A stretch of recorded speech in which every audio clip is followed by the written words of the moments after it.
A Greek-owned cargo ship in the southern Red Sea was struck by a missile, as reported by a maritime risk management company on Tuesday.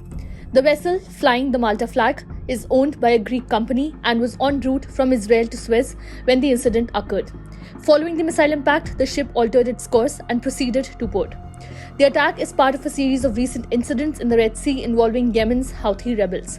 Notably, there has been no immediate response or comment from the Houthis, who targeted American vessels in the region in the wake of recent US and UK strikes on their territory. On Sunday, a Houthi cruise missile targeting an American destroyer was successfully intercepted and shot down by US forces. The following day, a missile fired by Houthi rebels struck a US-owned cargo ship in the Gulf of Oman. These events occurred in the aftermath of US and UK strikes on numerous sites in rebel-held Yemen last Friday.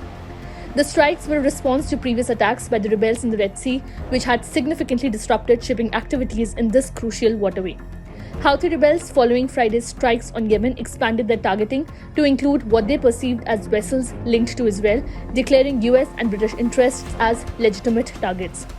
The UK Maritime Trade Operations reported an incident northwest of Salif in Yemen without providing further details. Qatar's Prime Minister expressed concerns over the impact of tensions in the Red Sea on liquefied natural gas shipments, warning that strikes on Yemen could worsen the crisis. He highlighted that LNG shipments, like other merchant shipments, would be affected and alternative routes would be less efficient than the current route.